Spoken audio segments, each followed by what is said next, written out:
Welcome to the Arlington Street Church podcast.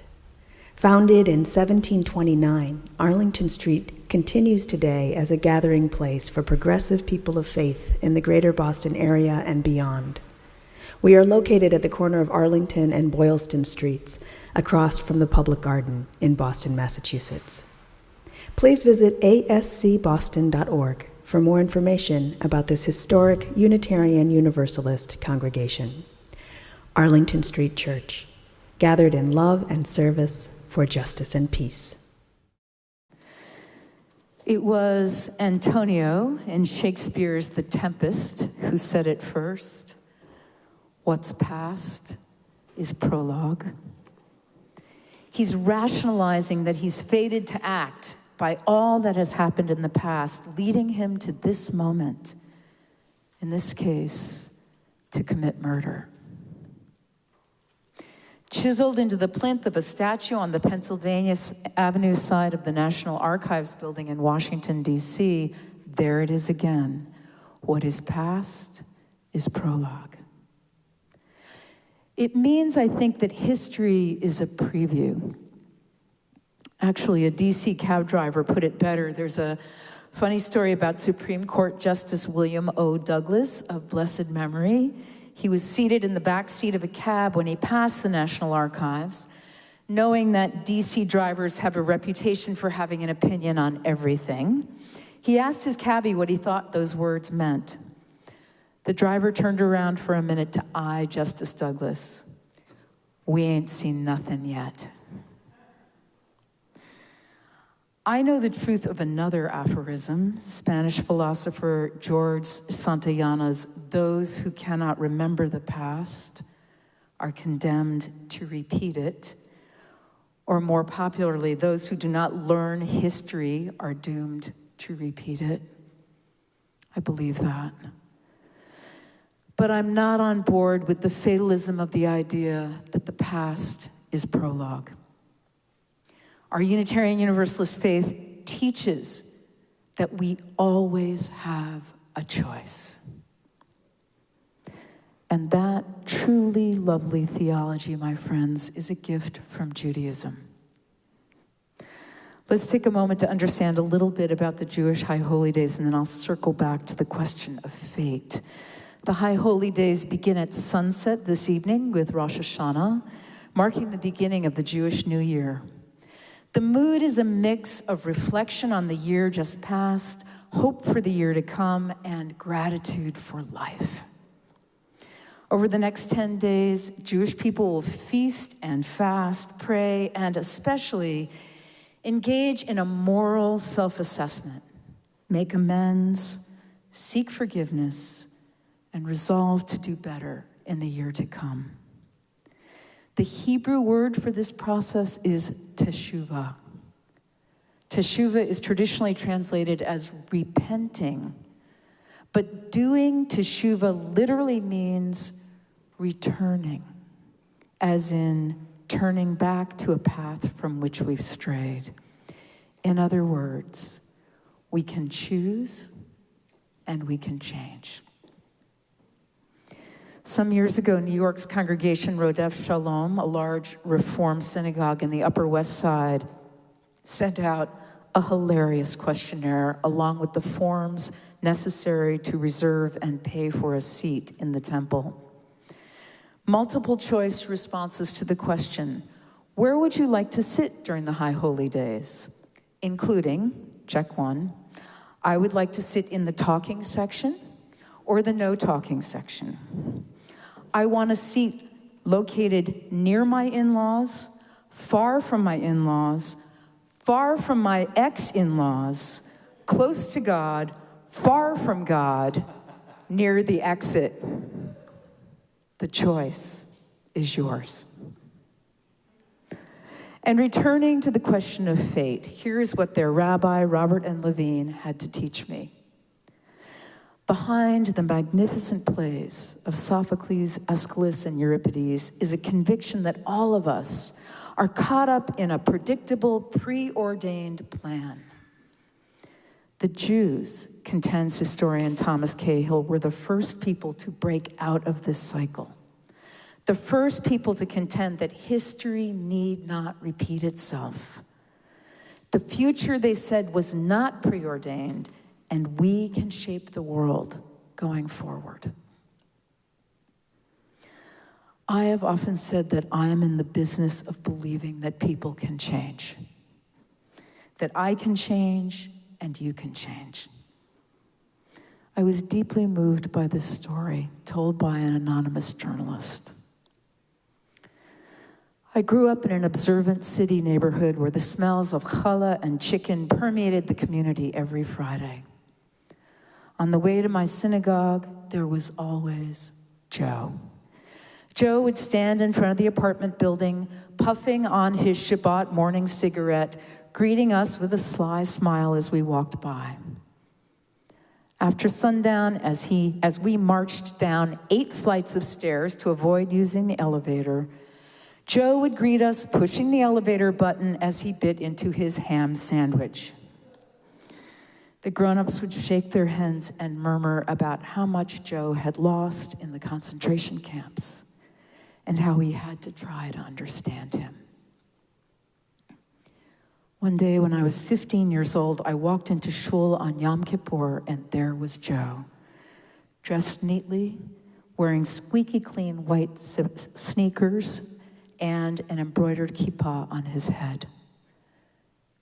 We stopped and stood bewildered by what we were seeing.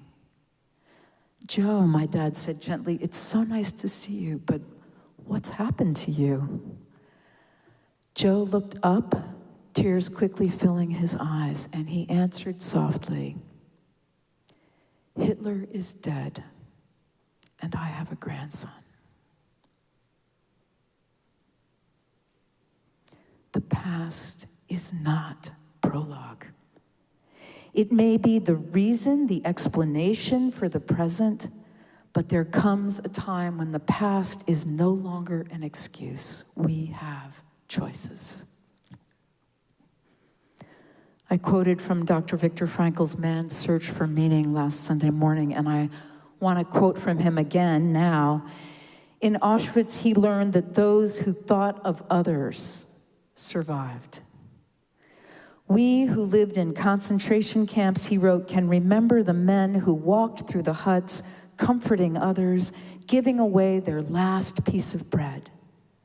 They may have been few in number, but they offer sufficient proof that everything can be taken from a man but one thing, the last of the human freedoms, to choose one's attitude in any given set of circumstances, to choose one's way.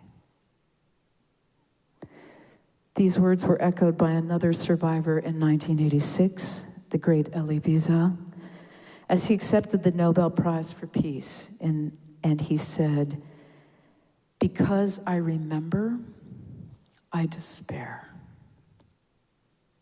Because I remember, I have the duty to reject despair." On January 31st, 2007, the 78-year-old Wiesel spoke to some 2,000 people at the Roman Catholic-affiliated Loyola Marymount University in Los Angeles, inaugurating a Jewish studies program.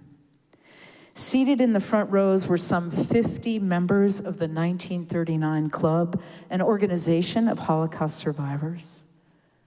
Sonia Rosenwald, then 79, explained that their presence was intended to educate young people. Noting the club's attendance and its work, Elie Wiesel said, "It's because we don't want our past to become your future." What does rejecting fatalism look like in our lives?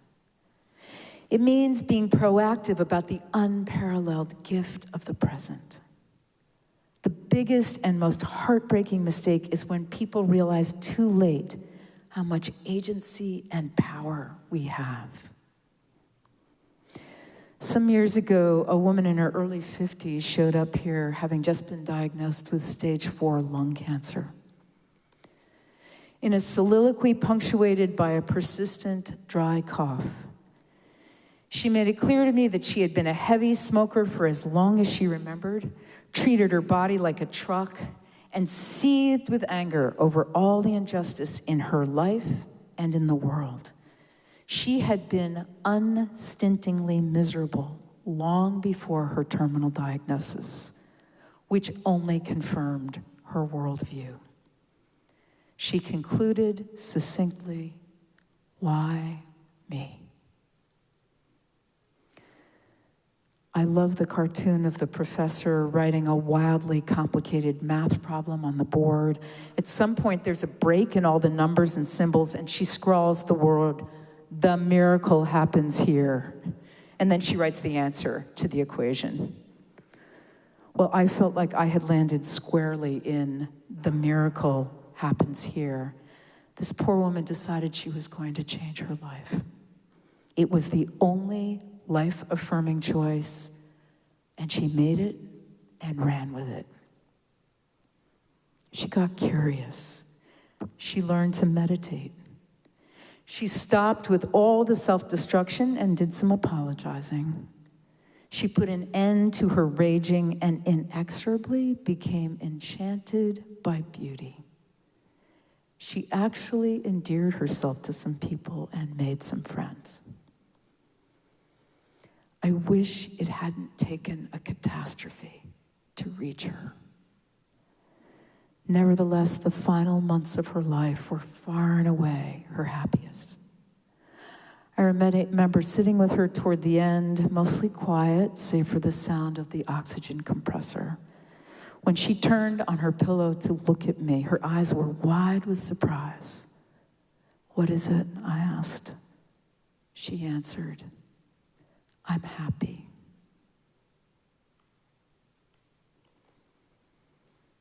What if we didn't wait until our lives were under threat to take this kind of leap? That's what this new year is all about, beginning with teshuvah, turning back to a path from which we have strayed. At the close of the big book of Alcoholics Anonymous, a handbook for recovery from addiction, it says, "Clear away the wreckage of your past. Give freely of what you find and join us." Return to kindness. Return to compassion. Return to love. Open mind, open heart, and open hands. Michelle Hunter is a very, very successful businesswoman. Among many accomplishments, she's the co-creator of Designing Success Bootcamp for entrepreneurs. She tells a highly instructive story. Here you go.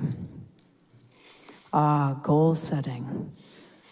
That lovely process where we stop hiding from reality and actually take time to reflect on all we could have done, should have done, would have done, if only, with our time. You know the drill. Some make lists, some set goals, some make promises to ourselves, some pour wine. She continues, "Last year at about this time, I was midway through my normal dance of regret, followed by goal setting and commitment when the pain in my jaw and shoulder sent me to the hospital. I thought I'd pulled a muscle or pinched a nerve, but I was wrong. I was in the middle of an active cardiac event. I was having a heart attack." I'm going to interrupt Michelle Hunter's story to highlight this. 43%, almost half of females, do not experience chest pain at any time during a heart attack. Please know that acute or persistent neck, jaw, shoulder, upper back, and upper belly pain are an excellent reason to call 911.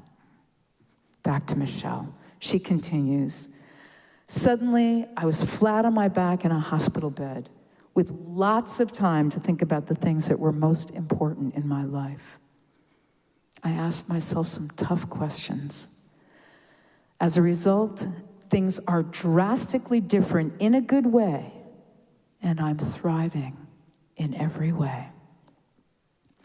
I'm naturally a pusher and a shover. I'm a hustler and a just one more thing kind of person. Typically, I believe I can accomplish anything if I just try hard enough. It took a radical downsizing of my energy to make me realize that sleep really is important. My health is vital. My relationships are priceless. And perfection is overrated. I canceled planned projects. I referred 99% of my existing clients mid-project. I refunded a lot of money. It was gut-wrenching, but it was necessary. And in the process, I realized that many of them weren't a good fit for me. I needed a few boundaries, and by a few, I mean that no is a complete sentence. I created a red rope policy for my work and my life.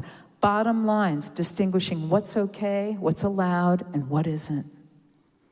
Now I only work with people who energize me and fuel my creativity, who appreciate my value and want to collaborate with me. My heart attack was my wild card. What could have killed me changed my life and changed me. And why did it take a heart attack for me to take action? Honestly, fear. The same fear that may be keeping us stuck, that keeps us from following our heart and our intuition. Michelle Hunter concludes, I hope hearing my story, you can make life-giving changes without the heart attack. Beloved spiritual companions, in this new year that is given us, may we remember Elie Wiesel. Because I remember, I have the duty to reject despair. Remember Joe. Hitler is dead, and I have a grandson. Remember Viktor Frankl. We can choose our own way. Remember Michelle Hunter, and let's skip the heart attack. We can change. The past is not prologue. Amen.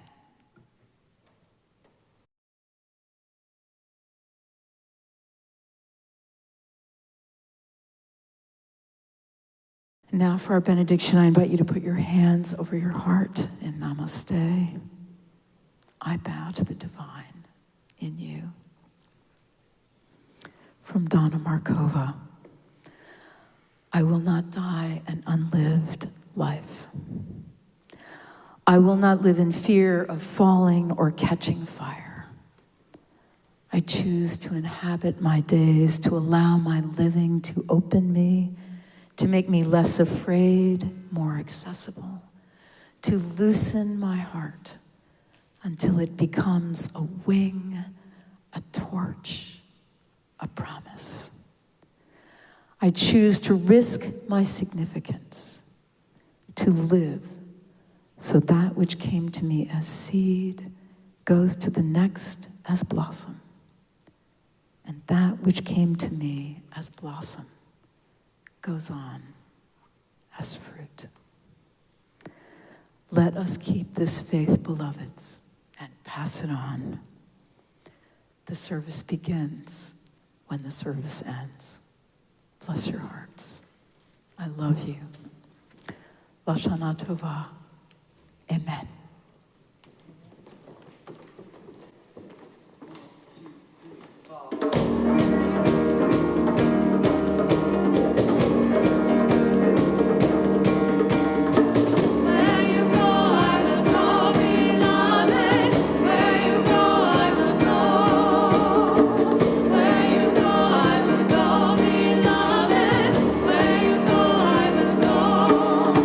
For your people are mine.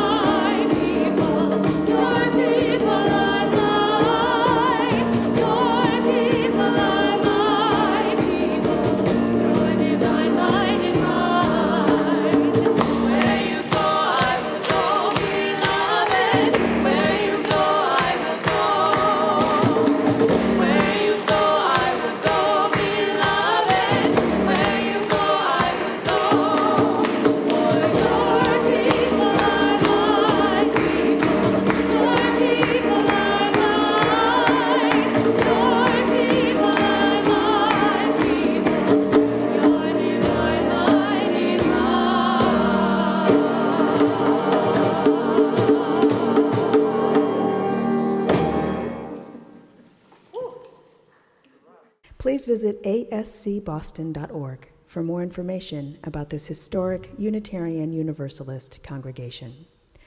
Arlington Street Church, gathered in love and service for justice and peace.